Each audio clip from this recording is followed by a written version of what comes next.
तर कसे आहात सगळे? Welcome to back my channel. तर आजचा व्लॉग आहे तुळजापूर. आम्ही जिथं तुळजापूरला गेलो होतो तिथं. तर आम्ही काल अक्कलकोट आणि गाणगापूर करून रात्रीच तुळजापूर मातेला आलो होतो.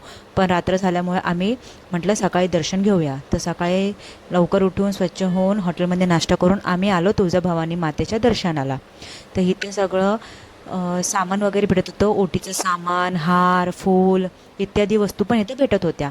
तर आम्ही पण घेतलं ओटीचं सामान आणि आलो तुळजापूर मातेच्या दर्शनासाठी. तर आम्ही पुढे पुढे जात होतो. तर लाईन भरपूर होती, कारण की लय म्हणजे लयच गर्दी होती आज. आणि आम्ही सकाळी 8 वाजताच दर्शनाच्या रांगेत लागलो होतो. तर हे तर अजून आमचा काहीतरी ग्राउंड फ्लोअर होता. असे 5 फ्लोअर होते आम्हाला अजून कंप्लीट करायचे होते. तर काय माहिती किती तास जातील. तर आम्ही पण लागलो लाईनीत. भरपूर गर्दी होती. भरपूर लोक दर्शनासाठी आले होते तुळजापूर मातेच्या. तर लाईनीत लागलो आणि माझ्यासोबत माझी मम्मी, माझी बहीण, माझे मिस्टर, मी आणि माझे माही पण होती. तर मला तर टेन्शन आलं होतं की काय माहिती माही एवढे तास चालेल की नाही. पण माझी माही बघा कशी चालती आहे. त्या पोरीने मला जरा पण वैताग दिला नाही लाईनीमध्ये चालायला. ती पण सलग आमच्यासोबत 5 तास लाईनीमध्ये चालली होती. आम्ही 8 वाजता रांगेमध्ये लागलो होतो, तर आम्हाला 1 वाजता तुळजापूर मातेचं दर्शन झालं होतं. तर खूप मजा आली.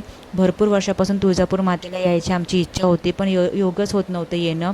पण बोलतात ना, जेव्हा मातेची इच्छा असते ना, तेव्हाच आपल्याला दर्शन भेटतं. तसंच झालं होतं आमचं. योगायोग आम्हाला तुळजापूर मातेचं दर्शन भेटलं. खूप बरं वाटलं दर्शन घेऊन, तुळजापूर मातेला बघून. 5 तास सलग आम्ही लाईनीत उभे होतो. हे आमची तुळजापूर बोल माते की जय. मग आम्ही काही फोटोशूट केले बाहेर येऊन.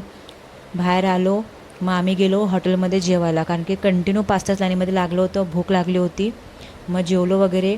मी तर पुलाव ऑर्डर केला होता, पनीर पुलाव. माझ्या मिस्टरनी थाळी केली होती ऑर्डर. माझ्या पोरीनी साबुदाणा खिचडी.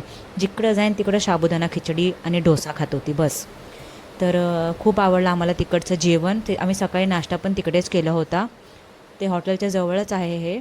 तुळजापूर मातेच्या मंदिराच्या जवळच ही हॉटेल होती. तुम्हाला कसा वाटला माझा व्लॉग? थँक्यू.